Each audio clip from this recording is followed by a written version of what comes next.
আসসালামু আলাইকুম, কেমন আছেন? আশা করি সবাই অনেক ভালো আছেন, সুস্থ আছেন এবং নিরাপদে আছেন।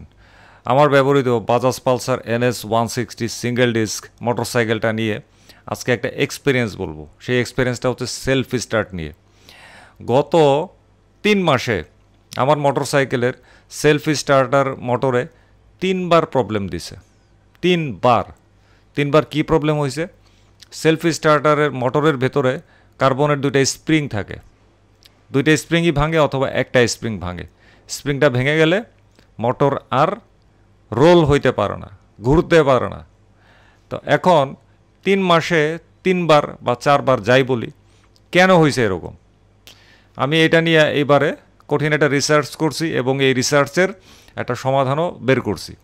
তো আগে দেখেন আমার সেলফের মোটরে সমস্যাটা দেখেন। তো সবার প্রথমে একটা ছবি দেখাই দিয়েছি, দেখেন মনে হচ্ছে যেন পানের পিক পড়ে আছে। তো এই পানের পিকের মতন যে দৃশ্যটা দেখতেছেন, এই দৃশ্যটা কোত্থেকে বের হয়েছে জানেন? এটা কিন্তু আমার সেলফ স্টার্টারের সেই মোটর থেকে বের হয়েছে। তাহলে এইটা কোত্থেকে আসলো? এটা একদম তরল ছিল, একটু ঘন হয়েছিল আর কি, দুধের ঘন স্বরের মতন।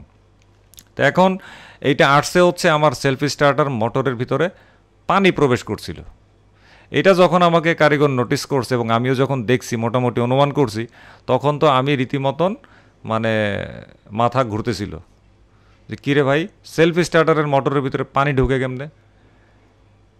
তো এই দফার আগের দফাও যখন ঠিক করছিলাম তখন কিন্তু আমার একই ঘটনা ঘটছিল, পানি বেরিয়েছিল।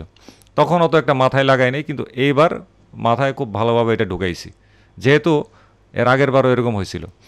তো পরে এখন পানি টানি শেষ করার পরে, পরিষ্কার টরিষ্কার করার পরে আমার সেলফ স্টার্টারের সমস্ত জিনিসপত্র এখন সামনে রাখছি, যেটা আপনারা এখন দেখতেছেন।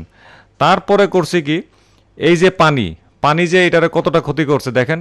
এখন আমি একটা ছবি দেখাই দিছি, খেয়াল করেন।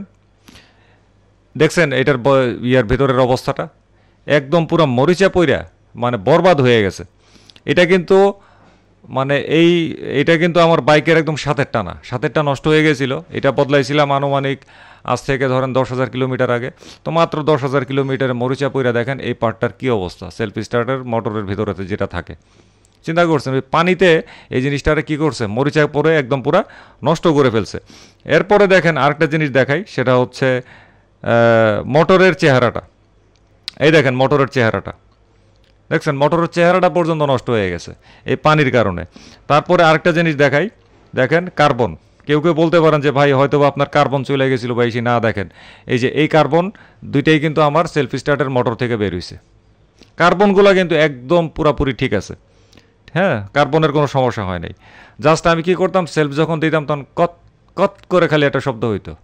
আচ্ছা, তারপরে এখন দেখেন আরেকটা জিনিস দেখাই, সেটা হচ্ছে কি সেলফ স্টার্টের মোটরের একটা পার্ট দেখেন। দেখছেন এই যে আমি যখন নতুন আনছিলাম কার্বন, ফুল কার্বন সেটটা, ওই প্লাস্টিকের জং টং পরা জিনিসগুলোর ফালাই দিয়ে নতুন করে ইনস্টল করব, তো তখন আসলে এই ছবিটা তোলা। এখন দেখেন এই স্ক্রুটার মাথায় একটা অয়েল সিল, দেখছেন না, কালো রঙের ওরিং। তো আমার এইবারে সেলফ স্টার্টের মোটরটা যখন খুলছে সংশ্লিষ্ট কারিগর, তখন কিন্তু কি হয়েছে, এই অয়েল সিলটা পাই নাই, মিসিং। কারিগর আমাকে বলছে যে ভাই আপনার কিন্তু এই অয়েল সিলটা নাই। তো এখন আমি চিন্তা করতে লাগলাম যে অয়েল সিলটা নাই, এখান দিয়ে পানি লিক করতে পারে কি না। কারিগরের সাথে পরামর্শ করলাম, বললো যে হ্যাঁ ঢুকতে পারে। তো মোটামুটি অনুমান করে নিলাম এই অয়েল সিলটা মিসিংয়ের কারণে পানি প্রবেশ করছে।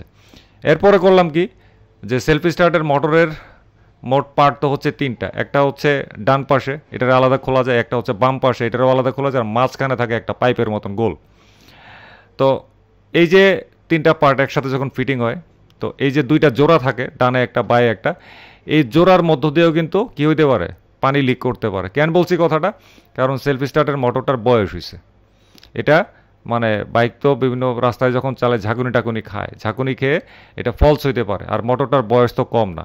এই ফলসের কারণেও পানি লিক হইতে পারে। এখন কোনটা হয়েছে, এই অয়েল সিলের কারণে নাকি সাইডে ফলসের কারণে, এইটা কিন্তু আমরা কেউই নিশ্চিত না যে হ্যাঁ এইটাই হয়েছে, নিশ্চিত হইতে পারিনি। তাইলে এখন অনুমান করে কি কি ব্যবস্থা নিয়েছি। নাম্বার 1, অয়েল সিল একটা আনছি, প্যাকেটের সাথেই ছিল। সব কিছু নতুন করে ফেলছি, কার্বন টার্বন না বদলালেও চলতো, তারপরও ওই প্যাকেট যেহেতু কিনছি এখন একটা রাইখে আবার কই হারাইটারে ফেলা, এই জন্য পুরা কার্বনের সেটটারে একদম পুরা পরিবর্তন করে ফেলছি। তো ওইখানে একটা অয়েল সিল ছিল, ওই অয়েল সিলটারে দিলাম। তারপরে হচ্ছে কি ওই যে বললাম যে সেলফের মোটরের 3টা পার্ট, তো ডান পাশে যেটা যে ফিটিং হয় পাইপের মতন গোল অংশটার মধ্যে, তো ওইটার মধ্যে ভালো করে আঠা দিয়ে দেওয়া হয়েছে, ইঞ্জিনের কালো আঠা। এবং বাম পাশের যে মুখাটা যেটা মাঝখানের পাইপের সাথে ফিটিং হয়, এইখানেও কি করছি আঠা দিয়ে দিছি মোটা করে। বাস এবার কিন্তু পুরোপুরি সিল হয়ে গেছে। তো এখন তো কেবলমাত্র এটা আমি ইনস্টল করছি 2-3 দিন হয়েছে, ভালোই চলতেছে। এখন আরও কয়েক মাস গেলে বলতে পারবো। হাই রে আল্লাহ, মানে আমি পুরো পাগল হয়ে গেছিলাম।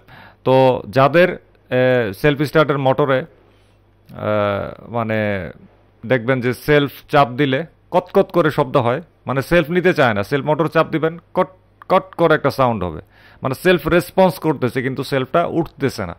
তো এই ধরনের প্রবলেম হইলে সেলফের মোটরটারে ভালো করে চেক করতে পারেন, পেয়ে যেতে পারেন আমার মতন সৌভাগ্যের পানি, আবার নাও পাইতে পারেন। শুধু যে পানি আসলে স্প্রিংটা পুরে ভেঙে চলে যায় তা কিন্তু না।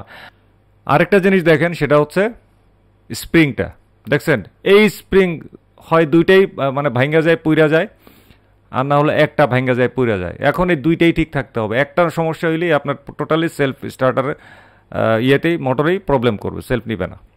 সেলফ স্টার্টারে আরও নানান ধরনের প্রবলেম হইতে পারে, প্রবলেমের আসলে শেষ নাই। তা আমি আমার বাইকের এই বয়সে এই পর্যন্ত আমি মানে এই ধরনের সমস্যা নিয়ে 3 থেকে 4 বার আমার সেলফ স্টার্টারের মোটরটারে খুলতে হয়েছে। তার মানে বুঝে নেন আমি কতটা প্যারাশানি ছিলাম এই কেসটার জন্য। এখনও যে আবার যে রিপিট হবে না আমি কিন্তু গ্যারান্টি দিতে পারতেছি না, আমি এখন এটার অবজারভেশনে রাখছি, পানি ঢুকে কোন দিক দিয়ে সেটা বাইর করতে হবে। তবে যেহেতু অয়েল সিলটা মিসিং ছিল, আমার ধারণা যখন হাই প্রেশারে ওয়াশ করছি বা ওইটা যখন ঘামছে, মানে কোনো না কোনো দিক থেকে ভেতরে পানি ঢুকছে, আর না হলে এই যে পানের খয়ের মতন এই জিনিসটা কোত্থেকে আসলো। এবং এই পানি ঢুকে আমার ভেতরের পুরা সারফেসটাই কিন্তু কি করছে মরিচায় প্লাবিত করে দিছে, মানে কি যে বলবো কষ্টের কথা, বুকটা পুরো ফেটে যায়। এমনিই তো তীব্র গরম, তার উপরে হচ্ছে জ্বালানি তেলের দাম বাড়ছে, তার উপরে হচ্ছে ঢাকা মাওয়া এক্সপ্রেস হাইওয়েতে মোটরসাইকেল চলাচল বন্ধ হইতে যাচ্ছে, বন্ধ করে দিবে সরকার। মানে এত কিছুর মাঝখানে আমার এই সেলফি স্টার্টের প্রবলেম মানে আমার রীতিমতন একটা কষ্টের মধ্যে ফেলে দিছে। তো ঢাকা মাওয়া এক্সপ্রেস হাইওয়েতে মোটরসাইকেল চলাচল বন্ধের ব্লগটা যদি না দেখেন, ভিডিওটা যদি না দেখেন, এবং জ্বালানি তেলের ভিডিওটা যদি না দেখেন, তাইলে অবশ্যই দেখে নেবেন। সবগুলা কিন্তু একসাথে করে তারপরে আমি সেই ভিডিও বানাইছি, একটার মধ্যেই সব কিছু পেয়ে যাবেন। তো আজকের এই সেলফ স্টার্টের ভিডিওটা, সমস্যা এবং সমাধানের ভিডিওটা আশা করি আপনাদের কারো কারো ক্ষেত্রে কাজে আসতে পারে। তো ভালো থাকবেন সবাই, বিদায় নিলাম আজকে। আল্লাহ হাফেজ, আসসালামু আলাইকুম।